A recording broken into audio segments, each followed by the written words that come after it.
that the priorities were correct. We have seen the revival of the Ugandan economy. The Ugandan economy now is standing on its own. You remember, we were not even able to pay our policemen. In 86 to 90, we were not able even to pay for our own election. European Union, Britain, were the ones shouldering the bigger part of our election. They were the ones paying our soldiers. They were the ones paying our judiciary. You remember, at one time we even had judicial officers seconded from Commonwealth jurisdiction to come here because Uganda was unable to pay for its judicial services. Today, we are doing so almost 100%. We are meeting our elections 100%. Yes, there are competing demands. Today, you have heard many people, many Ugandans saying, is it worth, for example, having elections every 5 years? You have heard that argument. But what is the alternative to not having elections? What is the alternative for not bringing on board previously marginalized group? What is the alternative for not having an airline? For not having an airline and many other things. And so maybe a lot more COVID beds. The evidence that the priorities NRM has been on are largely correct, perhaps 60%, 70%, is the revival of the country, the revival of the economy, the revival of the capability of ourselves to govern ourselves better, the ability of majority of Ugandans who have had problems. But we have seen in the last 5 years now, we have not had serious food insecurity in the country. We have not had.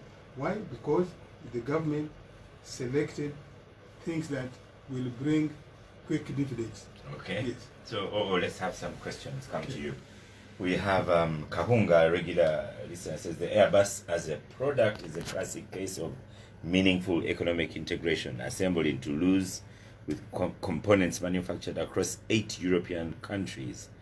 So these are lessons for our East African community, COMESA, AF, CFTA. And then Gift wants to find out if you were one of the 30 people that went to collect it. First of all, it is not accurate. Yes, I know that some section of the media wrote that 30 people went. But assuming that they went, actually only 8 went. But yes, yes. But assuming 30 went, assume 30 went. This is a new aircraft. It's a new technology. You needed to send, by the way, when I went to receive, I was part of the government officials that went to receive the Airbus. This is the explanation. Because I asked General Katumba Omara, by the way, they came in that aircraft, and then I asked them, I said, so where are the 30 people that went? They said, no, we also read it in the papers. But anyway, they said a number of officials had traveled earlier.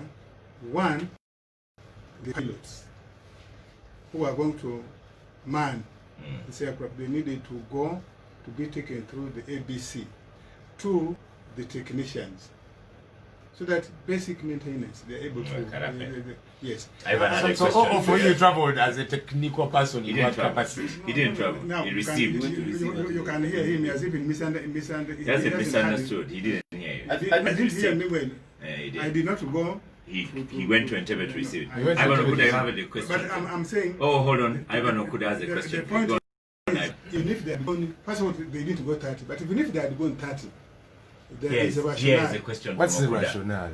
Yes, I've just told you that some of the officials, some of the aircraft people needed to go and land the aircraft. All makes an apparently persuasive point in trying to connect the dots in respect of the revival of the airline and a very rosy picture that depends on the economy.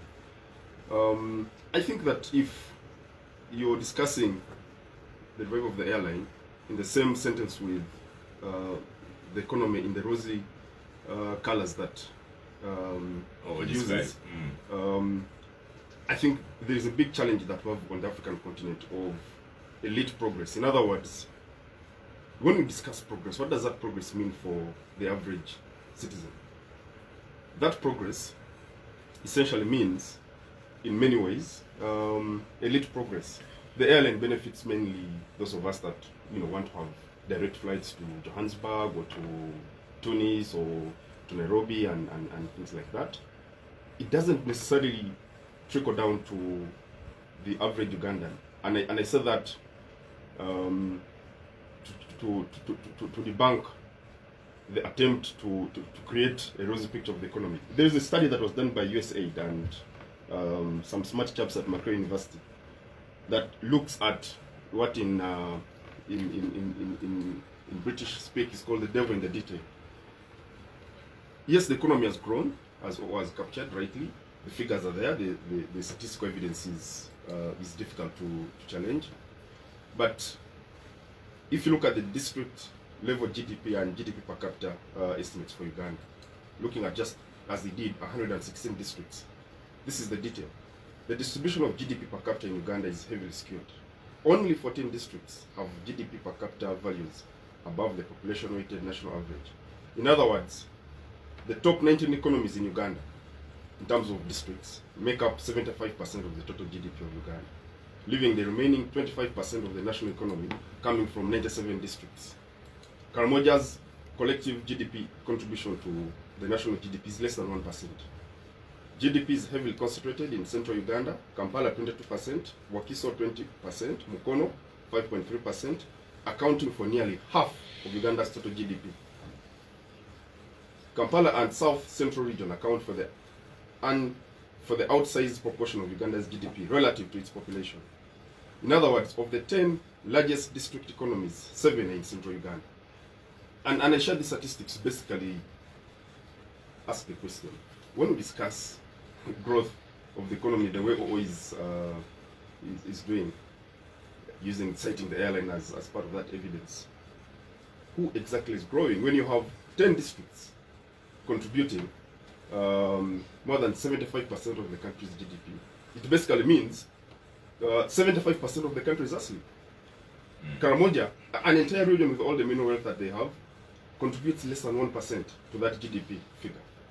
So it's important for us to highlight some of these contradictions. Oscar, let's even take... Let me give you a minute. Yeah, let's even take the before we stop statistics for a break.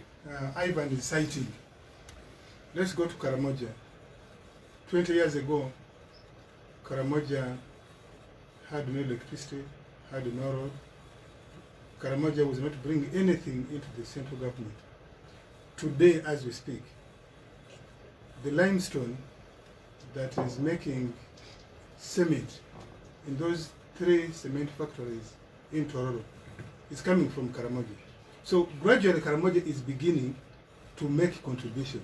Maybe not at a fast pace, as is beginning to do so. 2, if you go to if you go to Rupa sub-county in Moroto, that's the extreme northern sub-county of Moroto district. There are 2 stone marble factories there, Sunbelt. Owned by who? Owned by Ugandans and Chinese. Now, they are manufacturing finished, polished, high-grade marble and exporting right from Moroto. It goes straight to the external market. So, you cannot discount the progress even in the far-flung of places. Who knew that Koboko was a border district? Today, Koboko is known as a border district. Why? Because Koboko is providing vigorous, vibrant commercial activity between Uganda and South Sudan. Previously, the only border points we knew was Busia and Tororo. Today, go to the border point in Kasese between Uganda and they are contributing greatly to the economy of Uganda and the economy of the region. So, progress is being made. You cannot discount that. Securing progress. Securing steady progress, securing the future. Right. Steady progress for the elite. You can go to Morocco and come back to the The fact that we host him here regularly qualifies him to be on the capital gang. When they arrested Oponopono's driver a couple of years ago, and senior as he is, or did not know where his driver was until he found out it was in that notorious ginger place, I forget the name. And then eventually he was released. Was it after 2 weeks? And this poor man, with these things they say, investigation will take place. Or was an investigation taking place?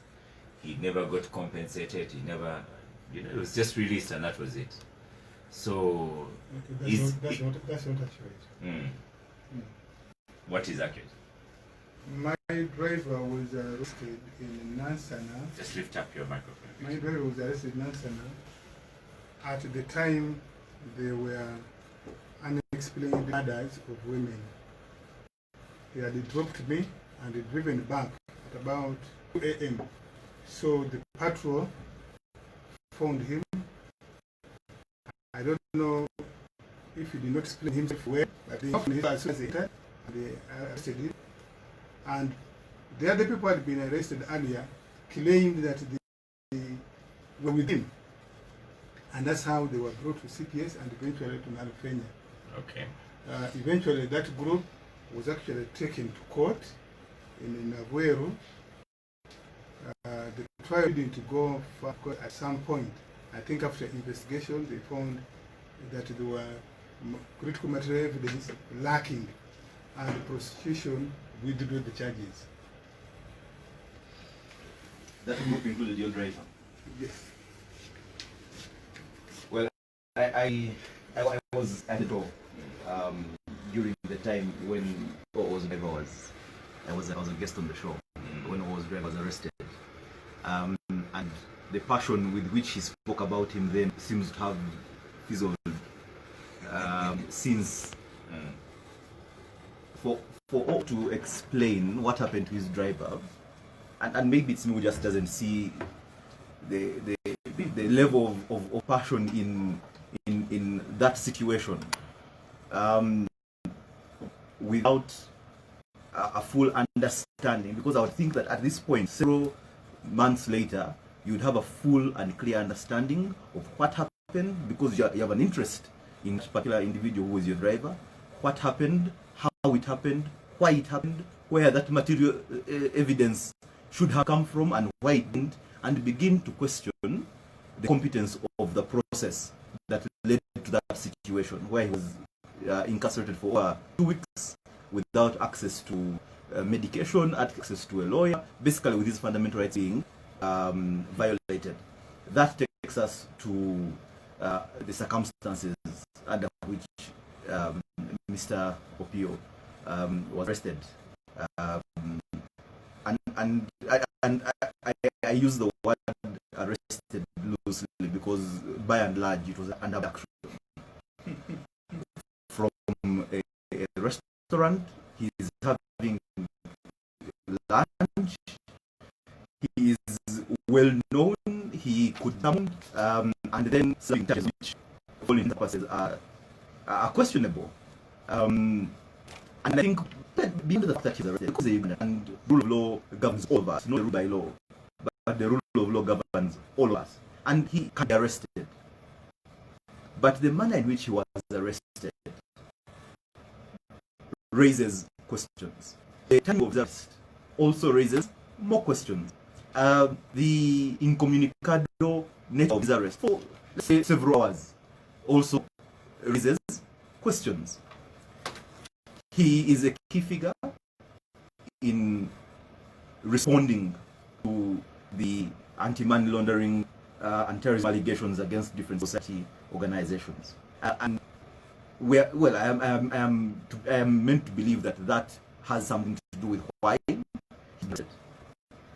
If his organization, as is being alleged, had received that money, which had those question marks, just like other organizations that had accounts frozen, that had been called in for questioning, that could have happened. But no, it was an abduction. That also speaks to what I would say is a general trend towards civil society actors. That this incident with Nicholas is a microcosm of a general attitude towards repression and stifling dissent. When someone doesn't agree with you, the government seems to just shoot off the hip without quite thinking about what is going to be the reaction of some of these actions. And I think in many ways what they are doing is counterintuitive, because the level of organization and galvanizing that comes out of some of these actions can actually bring about greater challenges in the long run. And so I think the arrest of Nicholas Opio was rather high-handed. And again, I insist, I use the word arrest very, very loosely. Was a violation of his constitutional rights, of internationally protected human rights, and I would want to believe that there are certain individuals within the system that believe, because this tables turn, and I remember listening to Ivan Okuda on the show a few months ago, I think, and I don't remember the quote exactly, but he talked about how very, very, very easily it is possible for tables to turn, and we have seen them turn. And as lawyers, we want to support anybody's action towards protection of their rights. Their right to have those rights protected should be inviolable, not necessarily whether they are right or wrong, but because the law has no friends, and the very same law that is being used to arrest, abduct, hold, and repress the different actors within the civil society, and it's a broader move to quieten civil society, and sadly enough, it has levels of effect. It has levels of effect. When I shared with some colleagues that I was going to appear on the show this morning, one of the questions was, are you going to discuss Nicholas Opio? And I said, but that's one of the, if it's one of the topics to be discussed, I will. And so one of them chuckled and said, I'm going to call you after the show so we can see where you are.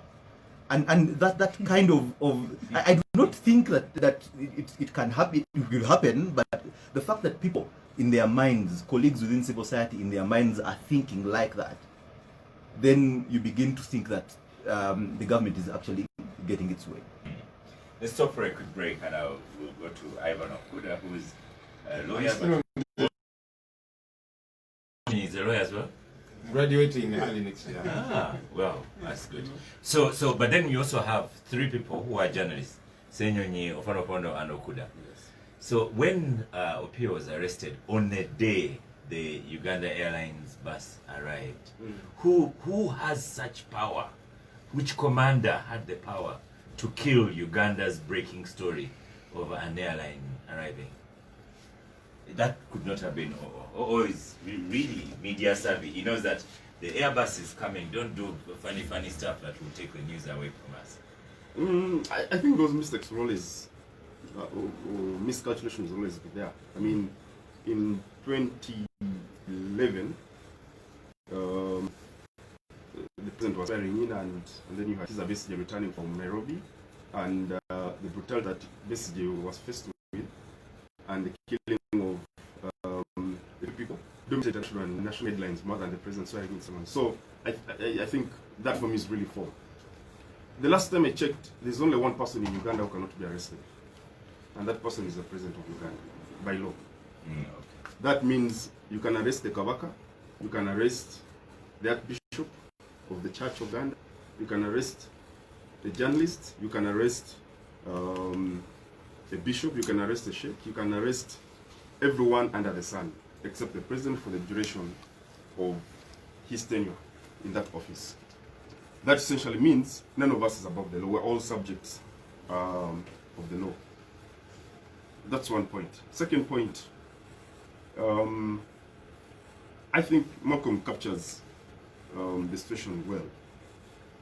We sometimes get lost in debating the black and white aspects of the law, and forget that the law is a function of politics, and oftentimes the convergence between politics and the law can be quite thin, if not invisible. So I think that there's something happening between civil society and the government of Uganda, particularly in this election, more pronounced than previous elections.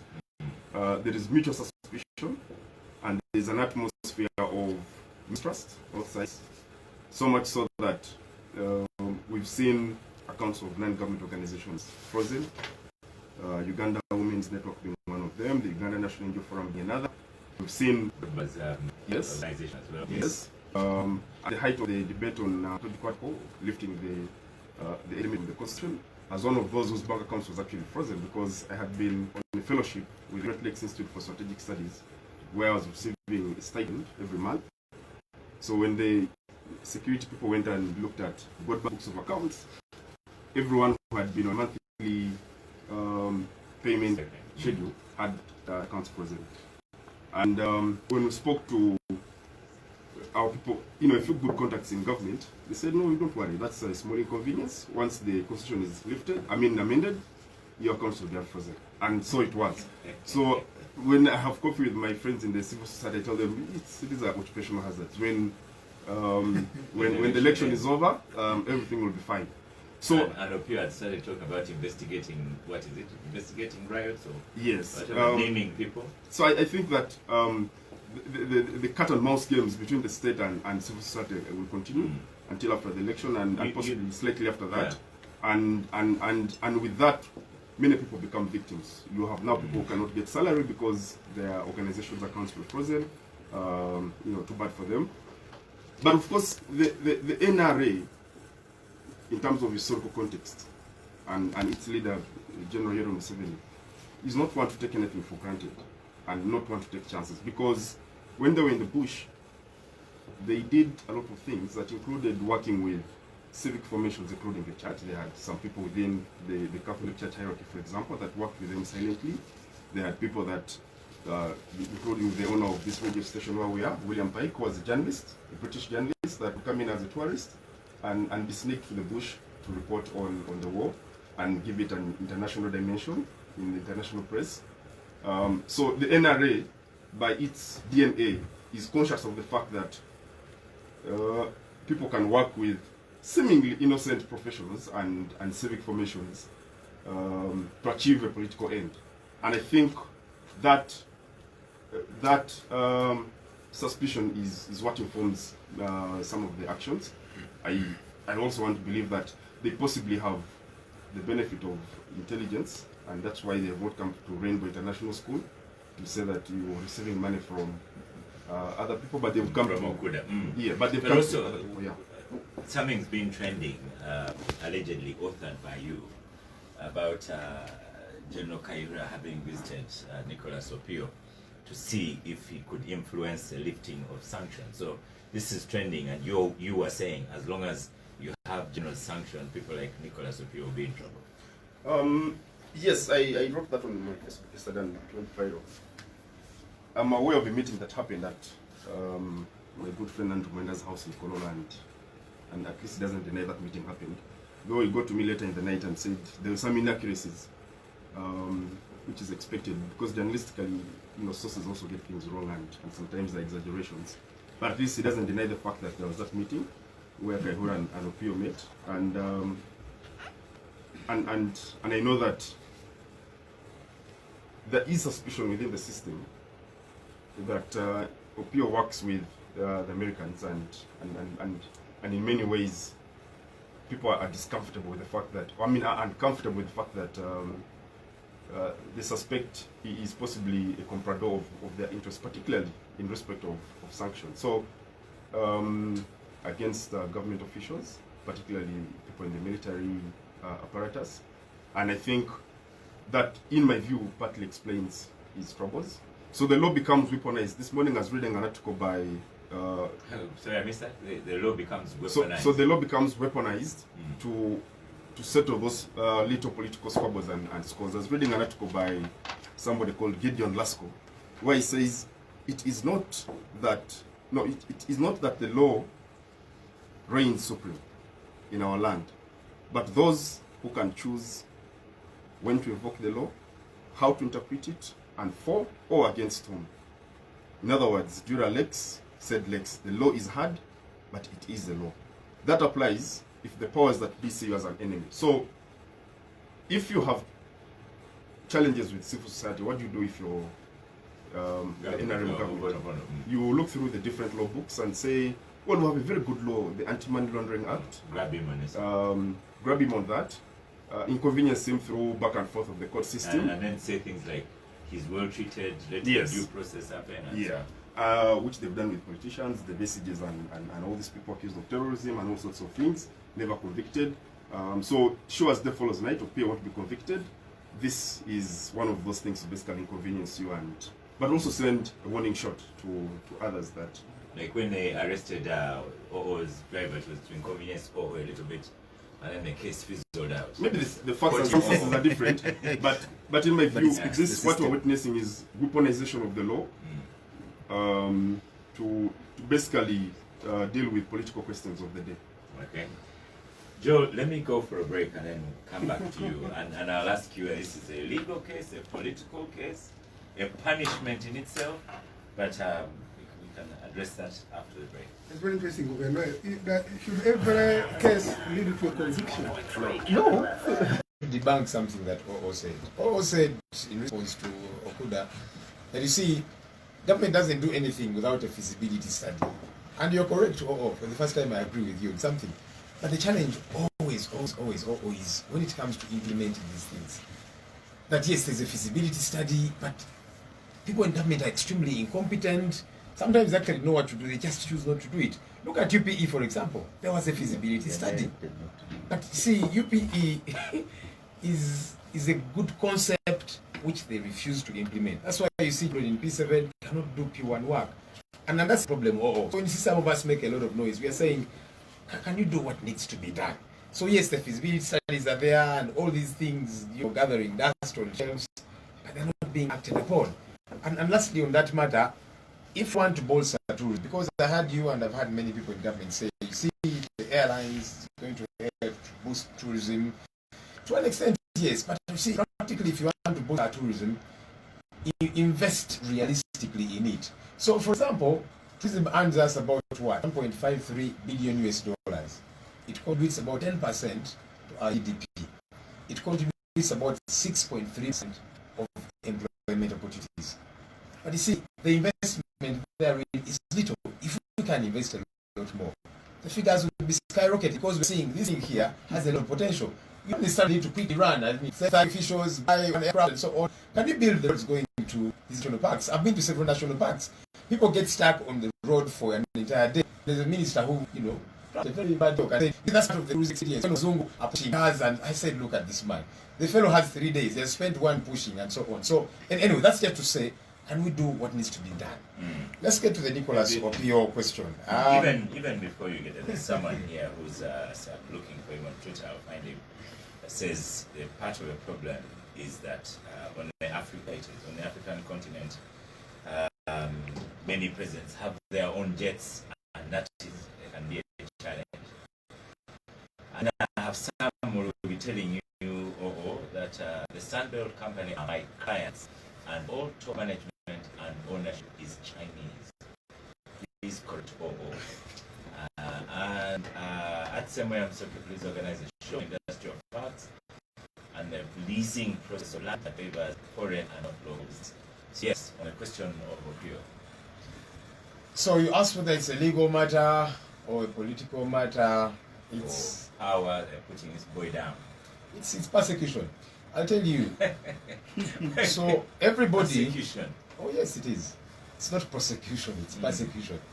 Everybody that, in a way, points to the ills that government is doing. Anybody that points out issues is going to be targeted.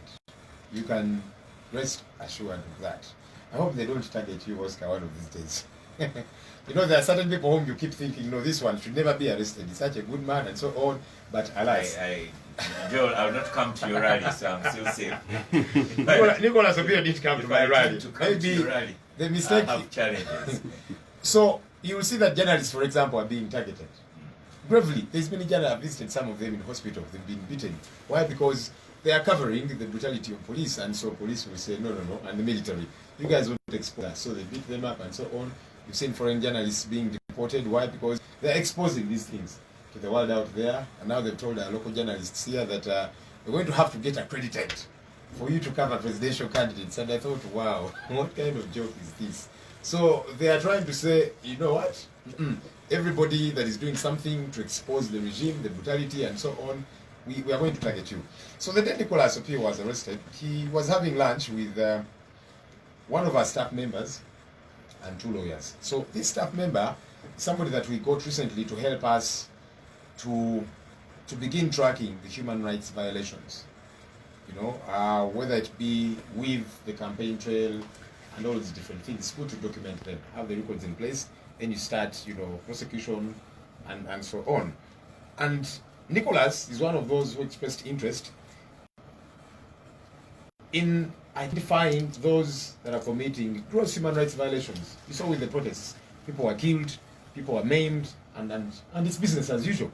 And you've had President Museveni gloating about it and saying, you see these people in Kampala, they were to disturb us, we showed them. You know, so for him it's a feel-good thing. I don't know what's wrong with these guys. I think they became so petrified when they were killing people in the bush. So, you know, lives, innocent lives, they don't matter at all. Because more than half of the people that died, I don't even know that they were supporters of Honorable Chagulanyi, for example. You know, stray bullets and so on. But Museveni is there saying, yes, we show them, you disturb us again. And I'm thinking, what kind of leader is this? So Nicholas and the 2 other lawyers, together with this gentleman of ours that's been putting together these records, were meeting, discuss how to proceed in court and all of that. And the state does not want that. You know, it's frustrating every effort, for example, to establish those that killed people in Kasese. Over 120 people were killed. And it's okay. It's business as usual. Gloated over it. The person that led the operation was promoted. So anybody that keeps trying to dig up these things, they will be targeted. And that's what happened to Nicholas Opio. And by the way, all of them were arrested, including our staff member, called Hamid. And he was released on bond, but also the charge is money laundering. And, you know, when we got him out there, he joked and said, but now, in my pocket, you might find not even more than 20,000 shillings. And it may possibly not even be able to pay rent. For money laundering, you know. So they'll find an excuse. They'll find something within the law to target these people. So that's why I'm saying it's persecution. It's not going to stand. So one of 2 things, maybe 3 is going to happen in this case. Either trial will never start, they'll keep dilly-dallying and so on. Because they're going to try to get evidence and so on. And it's just not there. What they are telling Nicholas Opio and these other CSOs that have been putting the spotlight on the excesses of the regime, that have been saying, no, can we have questions answered about people that are being killed, you know? About 100 people, according to some records, were killed during the records. Can we have accountability? The president cannot just say, yes, these were people disturbing us, you know, and we showed them, you disturb us again. Well, he said there's a 20-something that deserve compensation. For starters, I don't know how much compensation you give for a life, but how about all the others? So the president has now become a judge. So he's saying you were executed rightly so. So move on. This one, maybe we can give a bit of compensation, and that's the problem. Can these questions be answered? So when Nicholas Opio and others get together and say, you know what, let's have these questions answered. If government is not going to give us answers, let's go to court, and that's what they were putting together in that meeting.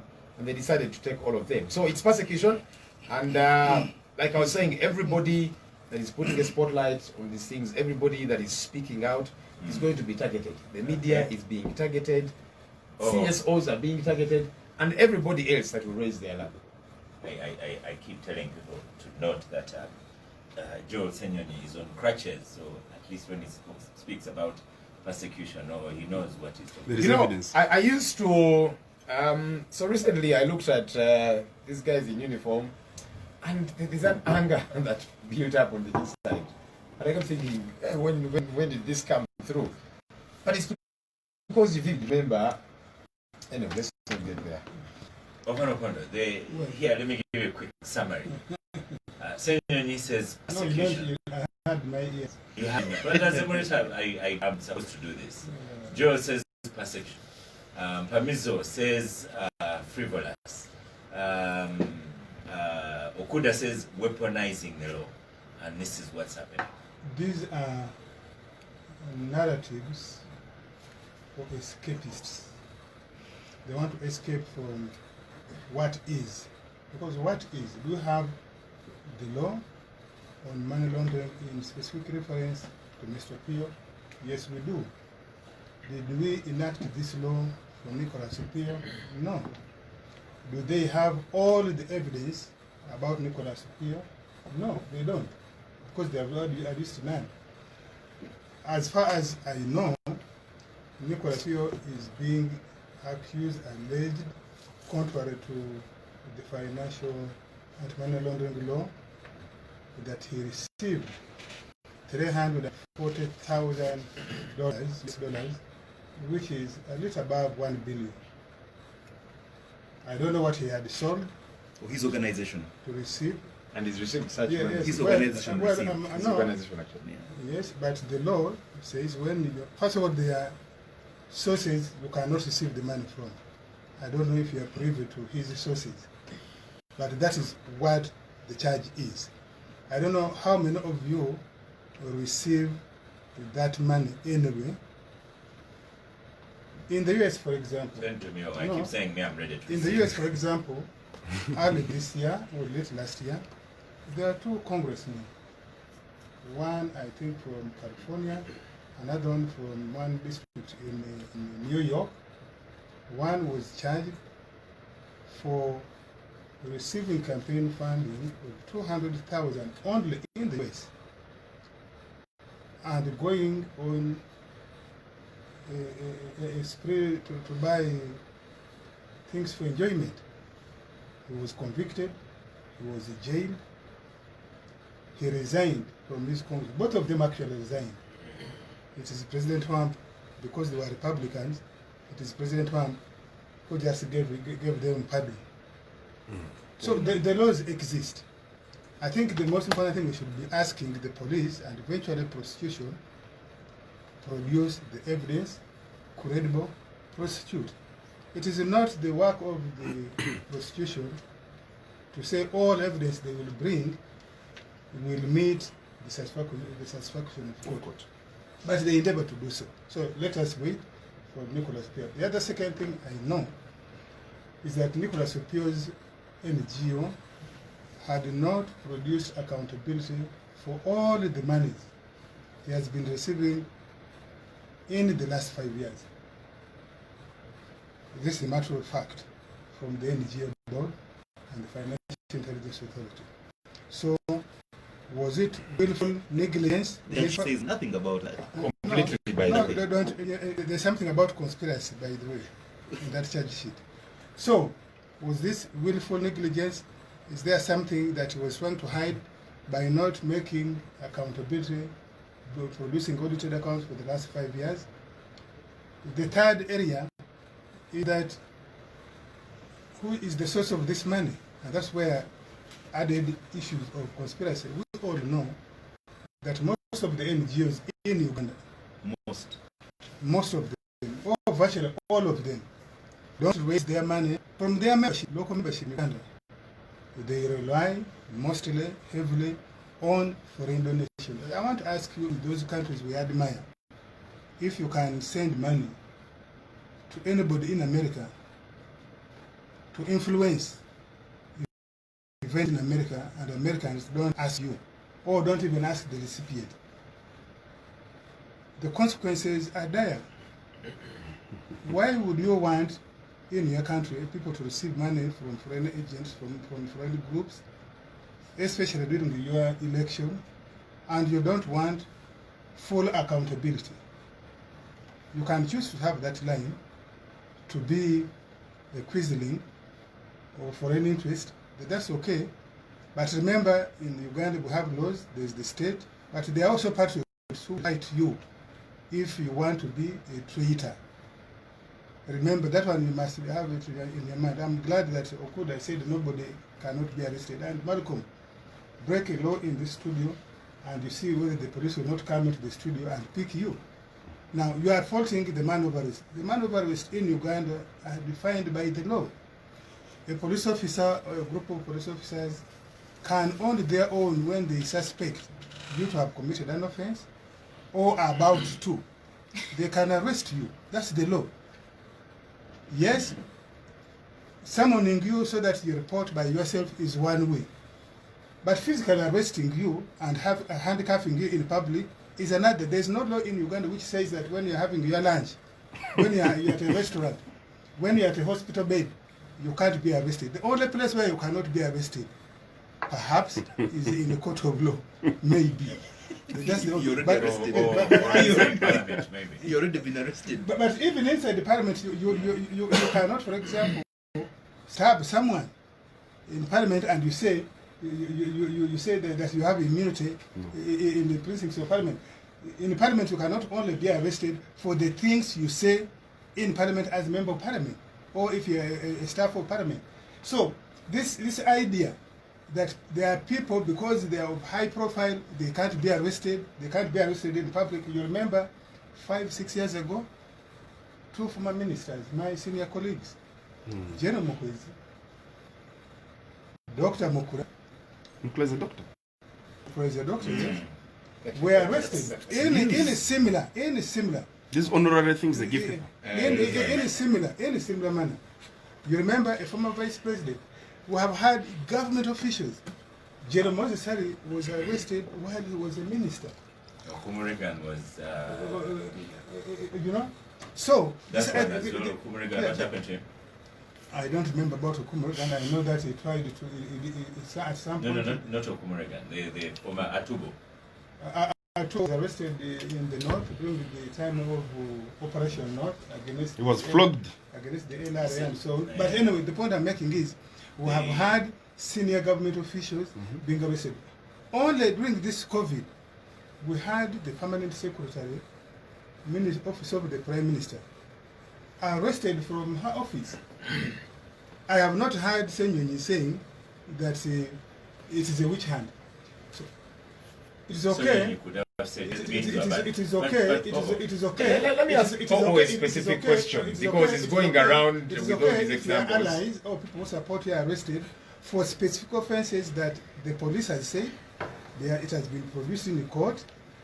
It is okay for you to say it is all witch hunt. Yeah, That's so okay. you That's have not- said that's that not you a see new story. any government that realizes you're getting money to push foreign interests and so on. Can you give specificities of that so that you don't just become another loose talker, just speaking politically? Because this is the law. I am In saying- So addition, the I charge am sheet is saying different things. I am Oh, is saying- saying no, I am he was saying- receiving money, I don't I know, am- to destabilize the country, to push foreign interests. Give those specifics. Oh, don't just talk for the sake of talking. I have a letter, for example. Oh, in I have a addition, letter- before I you have- respond to it, in addition, what you say Yeah. is okay. Is what you've said is actually very okay. This is what happened. You can be arrested anyway. What I'd like to ask you: do you listen to these people and do you take in consideration what their opinions were? The opinion is that because Mr. Pio is a prominent human rights lawyer, he shouldn't be arrested the way he was arrested. And that's why I gave the example of 2 congressmen. The mode But of that arrest was is not the the issue. actually. That's The what mode of we're arrest is talking not about. the issue. Are you congressmen attending were this? arrested. The congressmen were arrested, were tried. Some they eventually pleaded guilty. They were convicted. Now, arrest is a lawful process. Let's get to the real issues, not just the mode of arrest. You have said he was arrested because he received money to push foreign interests That's and the charge. to destabilize the country. The charge is receiving $340,000 US from Have you sources. read the charge sheet? You mean you don't? That's Because I was that's in the court when he was manner- actually remanded. I saw the charge sheet and From so the on. kind of questions you're asking me, it seems that one half of the brain chooses what to believe. Before you become a loose cannon, I've asked you a specific question. Yeah, and the because charge there's the has law, been shared with and all. then there is your opinion. I'll share with you that charge The sheet. charge sheet You is about- are alleging the what is charge not sheet- even on the the charge sheet. charge So sheet is about give us manner- specifics No, actually, of where you're getting your. No. Mr. Moderator, Ofono Pondo is actually right in the sense that particulars of offense.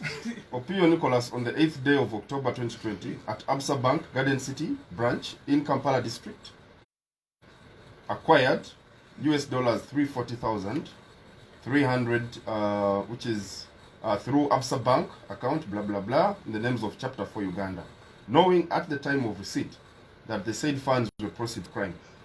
So OO now is adding, because you see what OO has said, that you see, he received money to push foreign interests. That's what OO has said, and destabilize the country.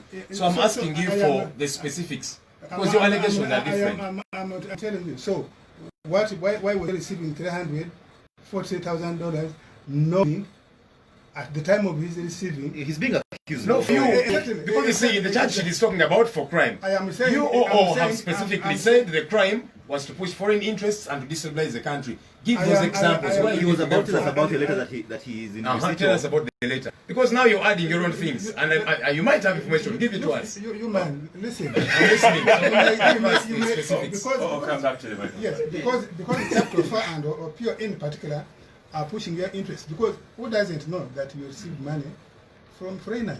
Which money? The So, government where is of that Uganda evidence? also Because you receives see, money from foreign. but you see, if we receive money from foreigners, where is that evidence? The point I'm making. So now you're just thinking like a loose cannon. The point I'm making is you can shout.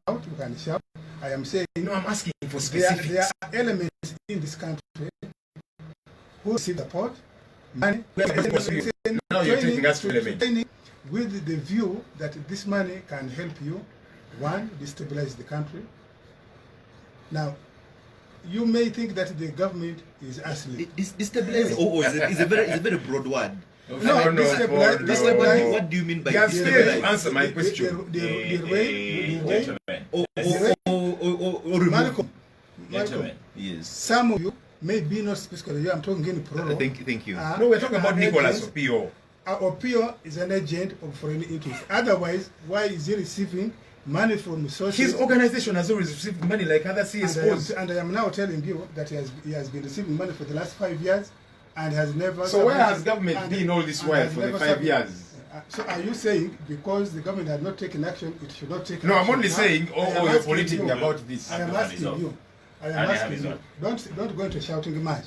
Let me make my point. You can Yes. come and counter. No, I asked a question which you have failed to answer. I don't Oh, have what to, I've done I is don't, I've left I don't only have your to microphone answer on. according to the way you want. I am telling you that Nicholas Opio and many of you receive money from foreign sources which you can't either account for. Two, you receive money from hostile sources. Like which ones? Three, you receive money. You receive money. This show is with for the- intellectual with the- discussion, not with the- propaganda. with the clear- Your with the microphone clear- is not on. with Hold the- on. with the Let him clear- finish and then you with the clear- respond. with the clear intent to undermine the sovereignty, including subverting the ongoing electoral process. Five, in the US or in those countries that we admire, can a Ugandan go and say he's putting up an apparatus to investigate an American? You have seen what the Americans have done with the ICC. You have seen what the Americans have done with the ICC. If it is right for America to stop anybody from investigating an American soldiers because they believe that their system is adequate, why do you think Ugandans should accept that somebody, a Ugandan, should be used to investigate and malign Ugandans and Uganda's institutions? Why do you believe so? Are you saying that our institutions, our courts are so incompetent that they cannot do diligence and submit justice to Ugandans? Yes, you can pander to the foreign interest, but Ugandans have fought bitter and even more protracted battles without those foreign interests, without foreign support. We did so, and we are willing to do so. You are quizzling, your treachery notwithstanding. Your treachery and appeal notwithstanding. We are ready to do so. Okay, thank you. Okay, so now That's quite a submission. microphone. Yes, it was. You are back on microphone. So you see, is really a rumor monger, and it's understandable for him because his is just to do politics and so on. So very little about the law because you see, these are legal issues. Yeah, he read to you the charge sheet, so they are saying received money to commit a crime, and is he saying? And of course, you know, they are yet to investigate and establish what exactly happened. Is saying, you see, Nicholas Opio has been receiving money to push foreign interests, you know, and to destabilize the country, but he can't give an iota of any evidence. So that's why it is just mongering, it is political talk.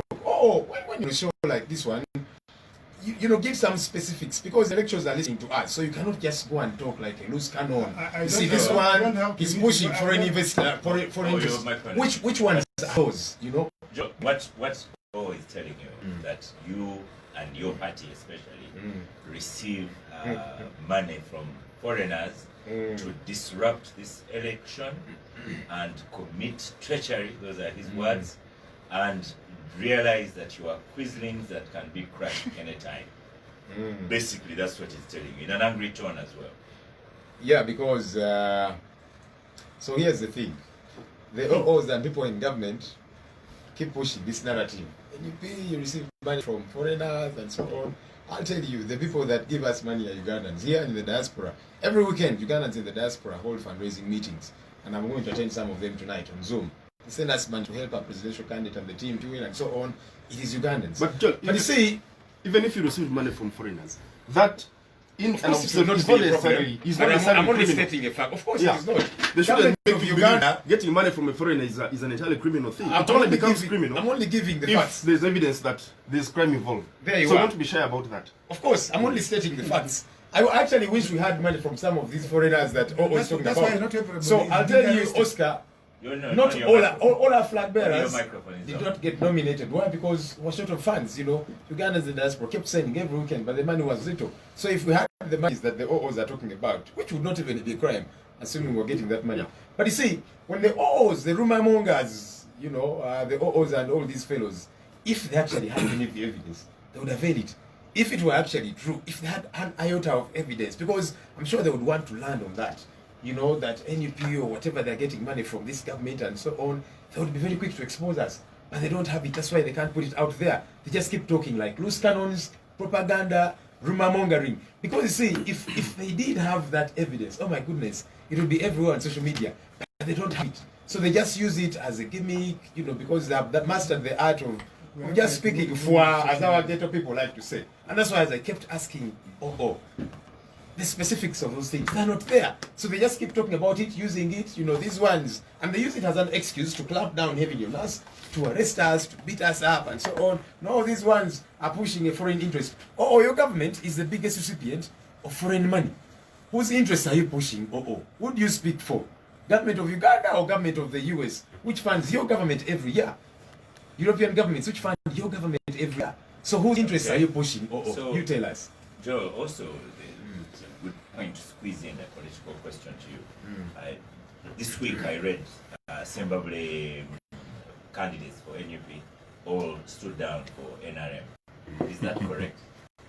So, according to the law, when you have been seconded by a political party, only a political party can pull you out of the race. It's different from independents. Like there was an independent running in Matia Kasaja's constituency, whom he bought out, and the independent, because he was seconding himself, sponsoring himself as an independent, he was able to pull out.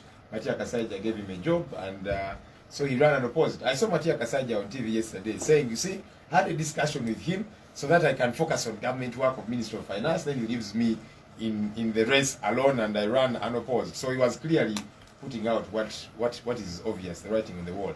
But if it's a political party seconding you and you have the ticket of the political party, only a political party can pull you out.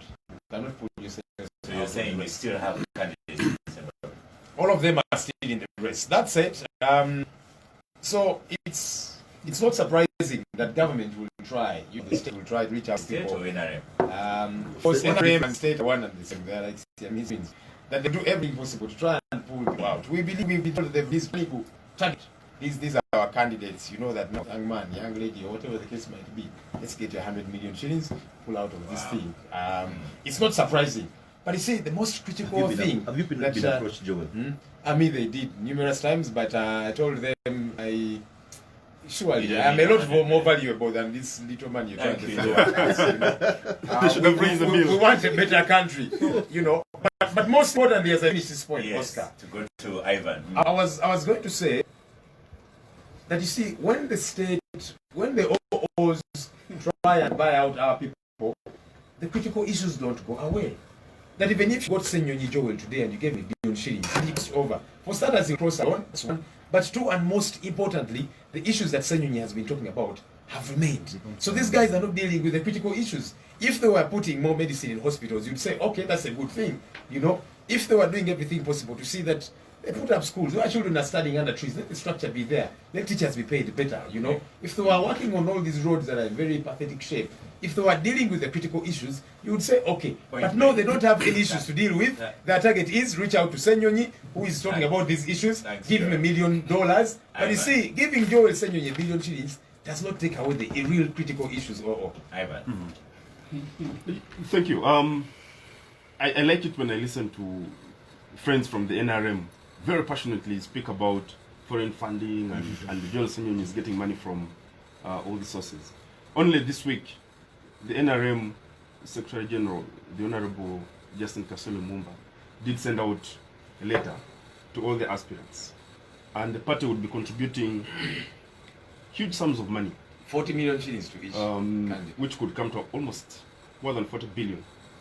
I do not know the kiosk that the NRM runs or rental apartments that they have Or land that they sold. or land that they sold to be able to raise money of the magnitude. It means, but also, and OO said NGOs don't mobilize money from the grassroots. The NRM, like most political parties, actually all political parties in this country, do not get money from membership in terms of that can, bankroll that kind of funding. So it means that money is being sourced from their friends and allies in the business community and you're about to say foreigners. And friends in Uganda and outside, but also foreigners, because I know that every election time the people that leave Kampala and go to different capitals trying to raise money for the party, which I think is okay. A party should be able to raise funding from whatever. The Uganda House, that beautiful building of the Uganda People's Congress, was built with funding partly from the Indian Congress Party. So there's nothing. And the Chinese, I think, pledged to build an NRM house. Yeah. So I think we're in the global. We're in a global village, and it should be okay for political actors and civil society actors to mobilize money from different sources. It only becomes a challenge and a problem across the world if that fundraising comes with political, with criminal intent, which is what essentially the Anti-Money Laundering Act addresses, which I think is a progressive law. But you see, you do not simply jump out of bed and accuse someone of money laundering. The standard that the Parliament in 2013 put in that law is fairly higher than simple allegations of somebody receiving $340,000, which is not a lot of money. These NGOs, the magnitude of Chapter 4, for example, would operate with an annual budget of almost $1 million or $500,000. So receiving $300,000 is in and of itself not an entirely bad thing. It becomes criminal if you can adduce evidence to the effect that that money, for example, is sourced from proceeds of crime or is intended for criminal activity and things of the kind, which I have absolutely no doubt in my mind is not the case in Nicholas Opio's circumstances. This is basically the law being weaponized to deal with people that the state has suspicion and mistrust against. Okay. Let's have Malcolm close this out, and then I want to go to the clergy after the break. I need to make a response. Okay. Yes. Respond. 2 minutes to respond. Now, after. No, it is not in the amount. Let's talk with the lawyer. Like corruption, like abuse of office, and so on, embezzlement. It is not in the amount. Yes, the amount may be small, but what is the source? What is the intake? So that's one point. The second one is, this debate is not the court of law where we abuse the facts, the evidence, to prove a case. What I'm simply stating is that this is the allegation, and we want to believe that the state does not act frivolously, and therefore there must be a credible reason as seen in the charge sheet. And this is not like what Abdul would say, a holding charge, just to inconvenience someone. Well, the others can say it's a holding charge, but the law is there. At least the facts, the basic facts of the case have been stated. And then finally, we know, at least from intelligence point of view of the government, that part of the political criminality, you see violence and so on, violent riots and so on. I'd said on this show before, by the maybe 2 years ago, that we had NGOs, particularly in northern Uganda, where they were training political activists, particularly in disruptive methods. The things you see in some of the political formations in Uganda today, the intimidation and so on and so on, they have been well coached in seminars, in the training sessions. Some of them prior had even traveled out of this country to be schooled in how to bring a Benghazi and how to bring a Tahiriri. Some of the money we are referring to by these NGOs, only that these fellows brought their actions forward. They had intended in that violence, they had intended to occupy and stay hold the ground as long as it took them, like Benghazi, like Tahiriri. We also know from intelligence that some of the NGOs and civil society, why they are making noise, they had intended that if those people were able to hold their ground, they would then start supporting them with humanitarian assistance, send them water, send them food, send them blanket, so that they can hold their ground for as long as it takes. Final question on this one, because I want to close it out with Malcolm speaking last. Would you take into consideration that some people don't believe the things you're saying now because they are not even corroborated because of your past history regarding charges, especially with opposition people? Well, I've told you on this show many times. We were told more than 2,000 years ago that Jesus is coming back. He hasn't come back. At least there's no evidence that he has come back. There's no intention. There are many people whose faith in Christianity has diminished as a result. But the overwhelming majority, a significant number, still believe. And I really don't. The naysayers will always be there. Eventually, our record, which is well established, long, But absorbs very as a quickly before Malcolm, I love OO for one thing. He speaks very serious things, very casually. When you speak about Hill Square and all these kind of things, overthrow of government, you're discussing things as serious as treason. I don't think a government treats treason as casually as you're discussing it. Those people would be convicted if you had that evidence. Those people would be rotting in Muzira if you had that evidence. I'm simply raising your antenna. You see, there are ways you deal with subterfuge. You can neutralize, you can nip it in the bud, and I think all choice of words, yes, does not escape me. You can prosecute, you can neutralize, you can decapitate politically, like we are decapitating the Nupu guys. And I want just to ask there you go again. His choice of words is very important. I just want to ask you. Don't ask it. Let him close up. This guy said we buy people. I want to ask him. Almost 8 DP members of parliament wants to know how much did they buy them? If it's just buying. First, they listen to issues. For you, you're using money, not issues. It will be If people are posting to NRM because you were addressing issues, then you will have a point. Yeah, go on. Now, like I said, O's choice of words does not escape me, and I think it's very either deliberate or symptomatic of a certain indoctrination of NRM, which again, what does not escape me is the fact that it was born out of the NRA and not the other way around. That you actually have a military mentality to deal with all sorts of issues, even when they don't require a militaristic response. Malcolm, there's something we say. Let him finish. And like I even said earlier, I don't have your. that the idea is they do not take anything for granted, partly because they have been there, they have seen these things work, and almost Africa-wide, and even other parts of the world, there is a growing young people voice that is seen as a danger to long-standing regimes. That is the truth.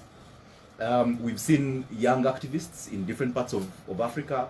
Most recently in Egypt, this very young activist there, Gazelle, has been literally fitted with much of the same treatment as some of the human rights activists here. This action by the government is certainly, it fits a pattern of cracking down on all levels of dissent. And as Oscar asked earlier, with the previous actions of the government, and you know, you dare to say the government does not act frivolously. It is on record that the government actually has acted frivolously. And those are the reasons why some of these questions are abound. Not necessarily about the arrest, but about the intentions, about the timing, about the levels of professionalism. Because if there is evidence, and you know, you mentioned the money laundering issues in the US, by the time Paul Manafort and Roger Stone were arrested, the amount of evidence that had been gathered was ready for them. They actually ended up cutting deals because of the amount of evidence that they actually saw. Now, for someone to be arrested and then evidence is being gathered, and the history of this government will tell you that that is how it is done. If they want to inconvenience, if they want to, what you call it, a holding charge, that just treats, that treats you in a way that you feel so inconvenienced that then you begin not to want to do what it is that you're actually supposed to do. And I think that is the crux of it, that the rule of law is not something that this government takes seriously, and that when you speak about and you try to question, including, because when all talks about the people that were killed and the fact that there was a tahrir, that I don't think any desire for the desires of anybody in this country to change the government, for a change of government, is treasonous. I don't think so. I think the law allows, the constitution allows everybody to think for themselves. If I go on the street, and will tell you that there are 11 presidential candidates. And if I go on the street and that is and I'm trying to voice my view, I don't think that diminishes the value of my life. And the fire bombs? And go on the street with the stones and fire bombs? Well, we all know people that came out shooting, you know, in all sorts of directions and walking majestically and comfortably, and those people are not being prosecuted. You go on the street with hammers? No. With policemen? No. And I'm asking you. You are not on microphone. The law allows you to do so. The law would be clear about what is allowed and what is not allowed. And I don't think we should have these false equivalences that a person comes with a firebomb, then another comes with a gun, and therefore they should fight it out until there's blood that is shed. I think there should be condemnation on both sides, in the words of Donald Trump. There should be pure condemnation on both sides. If there is an attempt to compensate certain lives that were lost on one side, there should be a very clear and transparent attempt to investigate and prosecute those on the other side as well. The loss of life. Okay, that's it. Stop for a break, and then I'll start with you, Joe, whether you vote, I guess, that you could put in a constitutional amendment so that it is suspended. Is it for 3 years and conduct it without a pandemic and so on? So for starters, there is again a bit of disarray among the religious leaders. So some are saying that, others are denying that statement. I saw on the news yesterday. There were some who were saying, but I'm part of the religious council, but we don't know about that statement, and so on. So there's a bit of confusion there. That said, those that did come up, because again now, for Archbishop Cyprian Rwanga, for him, he says, me, I was only presenting a statement on behalf of the rest of the team, you know, but then the others are saying different things. That said, though, I think that's too little, too late advice, in my view. Where was this advice months ago? A number of us were saying, wait a minute, are we sure I want to go into this election the way things are? Mr. Museveni himself said anybody that organizes an election when there's still COVID-19 would be mad, and then he's gone ahead to organize an election. and here we are. So to say that now let's postpone it for whatever time till I don't know what, I think that's too late. We are already on the move. That ship has sailed. That ship has sailed. Can we try and work within what's available to make sure, yes, let's keep safe, because COVID is real, that's for sure. But as we do that, I said on this show, was it the other weekend, that does not make logical sense for me. That somebody will say, let me heal you by protecting, I'm trying to protect you from dying from COVID-19 by shooting you dead and all these different things. You know, the fact that COVID-19 has been weaponized by the state, the fact that COVID-19 has been used as a tool for persecution, I think that's where the real problem is. You know, so as the clergy are saying, there's all these ills that are happening, people are being killed and all of that. Maybe let's pause for a while, such that things can get back to normal. Because if people are being shot dead just because they are gathering around Honorable Chagulanyi's car, or, you know, coming to his rallies and so on, for me, I'm saying let's stop using COVID-19 as an excuse to persecute people, to persecute the opposition especially. And the reason I say that, again, when we say these things, we might end up sounding like broken records because we keep saying the same things. The fact that it's not happening on the other end, okay, so do we pride in people catching COVID-19? Of course not. I know some people that have died of COVID-19, so it's real, that's for sure. But you see, it's problematic when they say that now people are gathering around your presidential candidate and so on, let's shoot them dead. And they're not shooting dead the ones of the other presidential candidate. Like I'm saying, we are repeating these things because focus is around that. And let's stop using COVID-19 as an excuse to persecute. COVID-19 did not only become a political issue, but it became an extremely economic issue. We have been looking at the audits of the COVID monies and we are saying, wow, not surprising. I remember I was on one TV station that time when, you know, donations were beginning to come through, Parliament was allocating money for different things, masks, food, and whatever. I said the time is going to come when you'll hear of the scandal that COVID-19 was, economically. That this money was gotten and used again by people in power to steal from the taxpayer. And we saw the Auditor General raising key questions that have yet to be answered.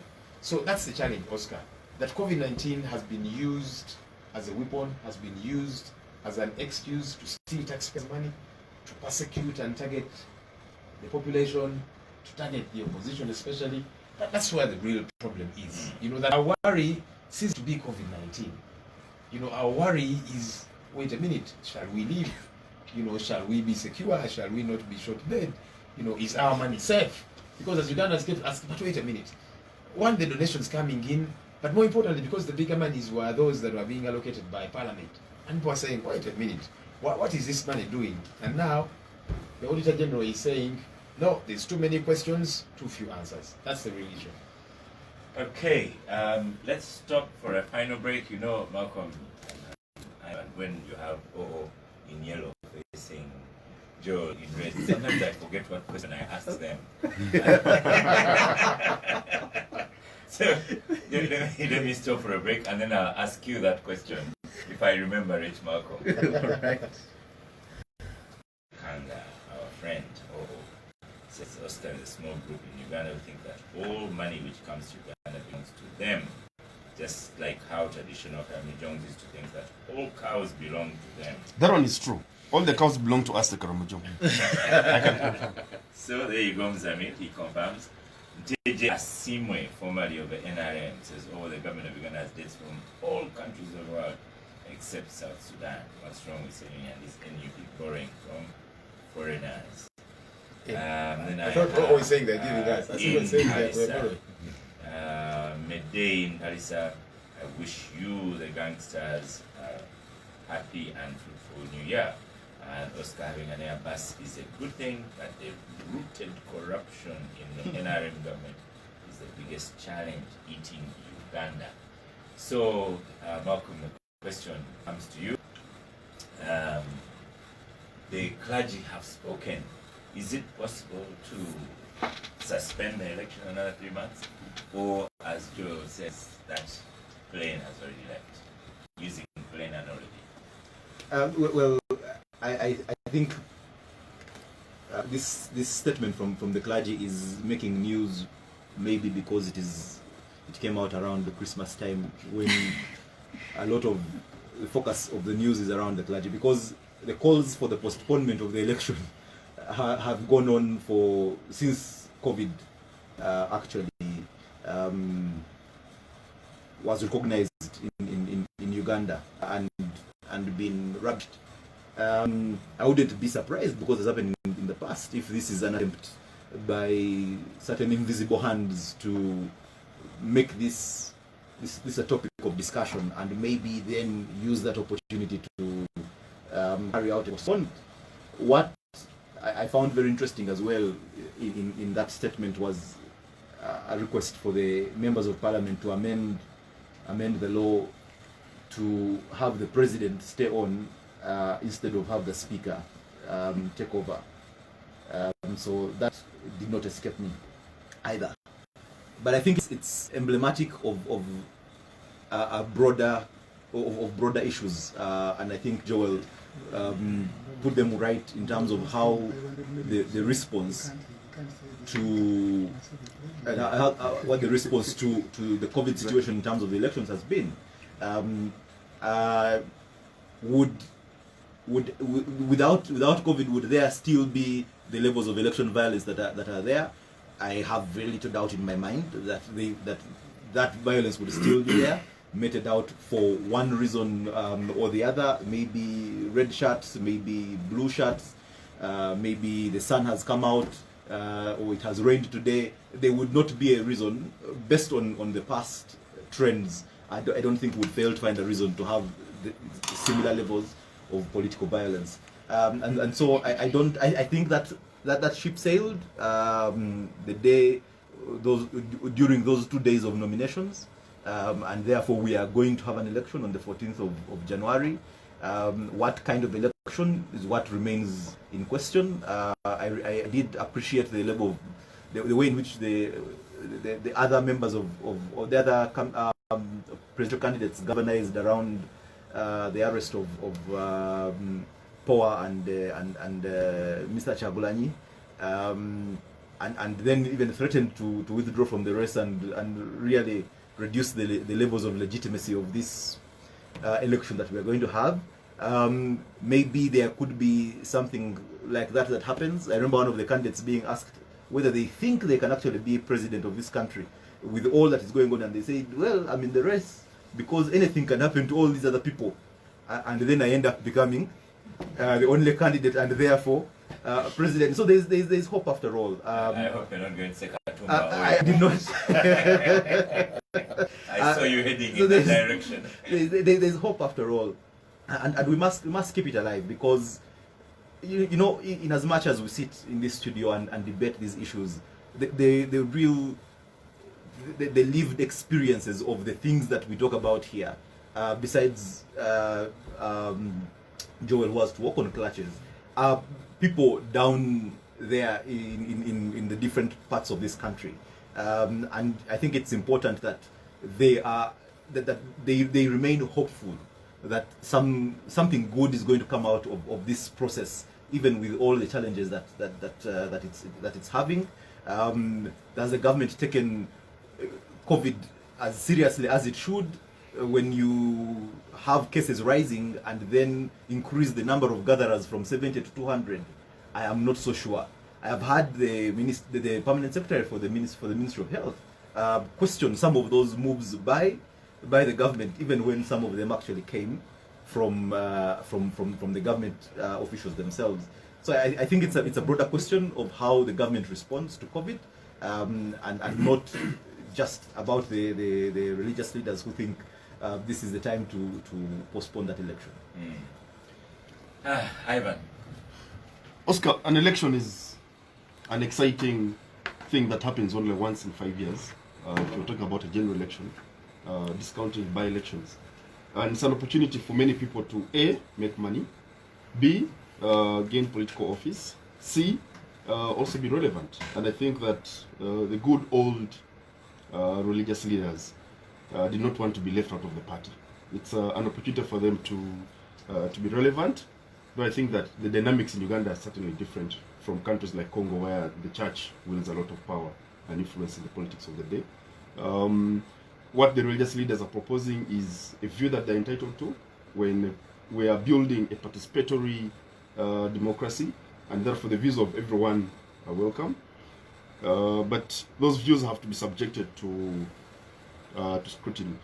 Our constitution gives the president 5 years, but of course constitutions are not cast in stone. They can always be amended if the need arises. We've had amendments. Yeah, we've had amendments. Yeah. So for you to extend the tenure of the president for another 3 years, as the clerics are proposing, would require a constitutional amendment and all sorts of things, which I think is unwarranted, especially for the reason that they give. COVID-19, to be fair to all the actors, is a very complex thing. I was telling Mr. Fonopondo before the show started, when waiting in the room, that this thing has tested the human race, but also tested science. So there's not a single country in the world that has an A to Z template on how to handle COVID in terms of the economic, political, and even the scientific fronts. So everybody is learning on the job and basically learning to fly the plane while in the skies. So the election has gone on, and we have less than 3 weeks to have the vote, and therefore proposals to the fact that that election should be halted on the basis of COVID-19, in my view, with due respect to the religious leaders, only serve the purpose of them appearing relevant and soothing their ego and trying to appear important in this particular election. You've kind of spoken a little bit like OO would speak, so already had his comments on the Bible and 2001 years. So, of course, you disagree with the clergy. I disagree with them strongly because there is no basis. First, Tamari Murundi likes saying Mugandu and Murimuchi, but in Yakasok, what is in Yakasok? Is it a Bible or money? I withdraw the comment that you've spoken like OO. I respect the withdrawal. I have withdrawn that comment. I don't think, and also don't lump and you say cleric religious. It was Archbishop Langa of the Kampala Archdiocese. On behalf of the joint. He said he was doing it on behalf of the others. He's the chairman. Well, and you have heard Archbishop Kazimba saying, he's not aware. So that's why I'm saying in Yakasok, what is there? For the religious leader to speak, he should have got a unanimous consultative position, which apparently he didn't. But even in the matters of religion, can the Archbishop purport to be speaking for the Catholics in Uganda? Because as far as I know, there are 4 archdioceses that are independent of each other. It is even worse on matters of politics. Can he speak for any Catholic? No, he can't. So I think we can treat it as that. We have already gone long miles. The country is stable. We have the constitution which is prevailing. We did develop as government, as Uganda, through parliament, through cabinet, and issued SOPs, which we believe should guide us effectively through a safe election campaign and voting and declaration of results. Of course, the conduct of some elements, some political groups, is that they would want to undermine the credibility of the electoral process and eventually the outcome. But we shall deal with that when the time comes. As NRM, as government, we are ready to ensure that the elections go as planned. And I tell you what, even when there is strong disagreement, the elections will be credible. We have never had any election which hasn't been strongly contested in the campaign season or even in the outcome. Usually when they contest the outcome, people go to court and the court give us the final seal of legitimacy. And it is not any different, therefore, from this one. For the religious leaders, we have a lot of disagreements among religious groups. I have not heard any of them saying, let us postpone religion now, because we have disagreements. We have not. And so, let Caesar do his work. What is good for the Caesar, let the Caesars do their thing. Our constitution is going to help us go through all this. No constitutional amendment. But you see, even if you want, somebody will tell you in order to amend this aspect of the constitution, you need a referendum. So when you go for a referendum, and you're running from the frying pan to the fire, because that referendum must be campaigned for among the population. So I don't think Archbishop Rwanga thought all through this thing, and I want to agree with Okuda. Maybe this season he wanted to appear. I think his appeal should have been, can you, the political leaders, moderate your conduct so that you reduce the violence, you reduce the tension, you reduce and so on, so that we have a smooth process. As we close out Gang 2020, what's your final comment? 2020, to our listeners, what do you wish for them for the new year? Of course, allow that across the table, and I'll get Ivan to speak last. Yeah, of course, COVID has been very challenging. It has reduced economic activity, has reduced social activity. The combined two are the things that makes the lifeblood of the country, because we need to survive. We are easing, and that's why we have SOPs, because we cannot remain under key and lock permanently. And therefore, I want to appeal that we continue observing the SOPs at home, in the communities, wherever we do businesses and offices. The other one is the NRM, what we are picking from the ground. The NRM campaign is going on very well. And I think also generally the campaigns in the country, we have 11 presidential candidates. Many of them have had good campaigns, election campaigns. We have 2,600 close to that. Members of parliament, candidates from the members of parliament, they are campaigning relatively well. We don't have big issues at parliamentary contest and local contest.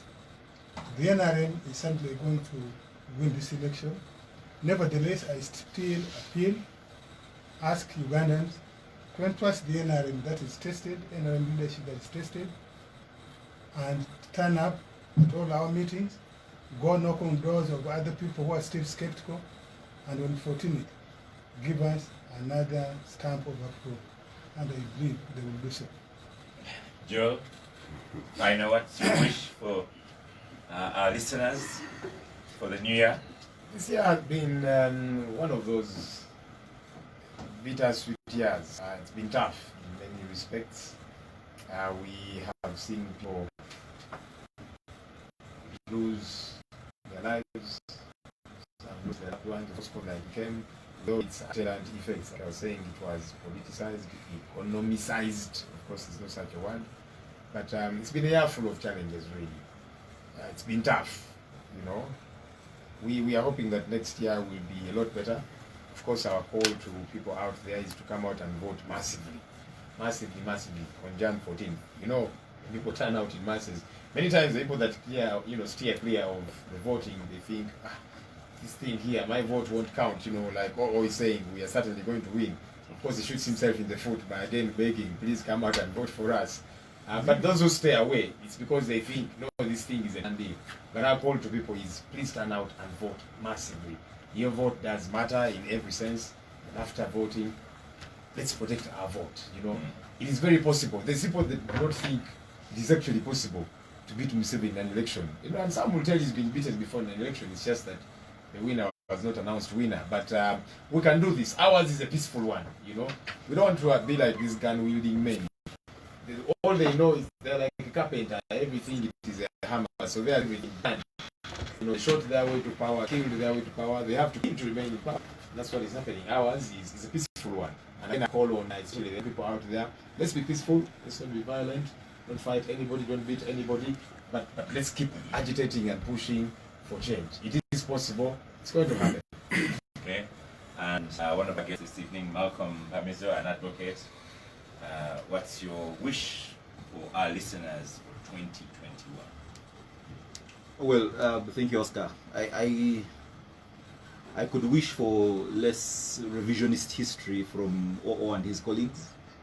I could wish for less of their savior syndrome where they kill Uganda Airlines and revive it and are proud of it. They kill people, they compensate, proud of it. They kill cooperatives, they revive them, proud of it. But I'm not sure that is going to happen in 2021. Like Joel says, it's been tough year in very, very many respects. And I think what I wish for Uganda is that we can stay alive in 2021. I think 2020 has showed us that we have a lot that we can do. We have a lot that we can invest in ourselves just to stay alive. And I wish that for every single Ugandan out there. Keep the hope alive. And let's pray that whatever happens January 14th, that we remember that that there is life after this election on either side, even for OO on the losing side, even for Joel on the losing side, even us, the impartial civil society actors on this side. And civil society in its broadest sense, by the way, and not necessarily organizations, but civil society in its broadest sense, that what we want is a peaceful and hopeful Uganda for everybody. Okay, and Ivan Okuda, advocate and journalist, speaking last on the gang, and our guest this evening, having first listened to gang to OO when you were in primary school. What is your wish? That's a sign of stability. Sign of stability. It's a sign of longevity. You have a consistent voice. Was he saying No- this? no change. Was he still saying this when you were in primary? He's actually been very consistent. Yeah, thank you so much, Oscar, for the invitation. It's a humbling and gratifying thing to once in a while come in and share views. I am a spirited advocate of public debate as a fulcrum of democracy, and I think that this show is one of those platforms that encourages and really fosters public debate. But I'm also proud of Capital FM that they've been able to sustain this show for more than 20 years. It's not common for us in this part of the globe to have initiatives like this last long. So I'm proud of this show. I wanted Ivan to Of the speak first, so station? don't provoke. Proud- No, I just wanted to correct him that actually Capital Gang, I think, is 28 years old, 28. and I am 20 years old. Wow, great. So you can imagine I just turned 27 in October. So- So the show is actually older than me. So I think it's a great thing for which William Pike and the team should be proud of. That said, COVID-19 has been a big test for the human race. I think the last time the world was upside down was between 1939 and 1945 when we had the Second World War. This disease has really shaken the entire universe. And I commiserate with those that have lost their loved ones, and quick recovery to those battling for their lives in the different hospitals, and hope and pray that with all the politics and the activity accompanying it, we shall put public health first, because the numbers have gone up in Uganda. I was discussing yesterday with my dad over lunch, where an entrepreneurial gentleman from Teso called Letilu, who was on oxygen in Soroti Hospital, and the hospital ran out of oxygen, and he had to be brought to Mulago. So you can imagine, and I was asking, but between Mbale and Jinja, you have referral hospitals. But they too had their own challenges. So that gentleman, by the time he reached Mulago, more than 5 hours of no oxygen, he couldn't. Well, that's not true. Couldn't make it. In his ambulance, he had two ambulances. One had 7 oxygen cylinders, and they kept changing. So it's not that he came without oxygen. Otherwise, he would have died certainly. So I think there was no oxygen. that It wasn't sufficient for our patients. hospitals are already overwhelmed, and it should be a humbling reminder to all of us Yeah, to I'm saying nothing. Oh, I see you to looking at me. really not let our guard down and Of course, in the side of Oh, yeah. Prime Minister, and so be safe. and alive. And I wish everybody a happy new year. And we hope that Joel Senyoyi and Ofono Pondos in their politics manage to play their games and life moves on normally. Thank you. Thank you, gangsters today. Thank you, Ofono Pondo of the Media Center. Thank you, Ivan Okuda, advocate and journalist. Thank you, Malcolm Hamizo, advocate, and thank you, Joel Senyoyi, politician. Soon to be Soon to be advocate and politician. And Listeners, I may not help him. you may not help him on On the way the. out, like I did when he was coming in. We are going to be. He said you're not a very bad man. It's not very bad yet. Star Cafe, thank you for powering the gang in 2020.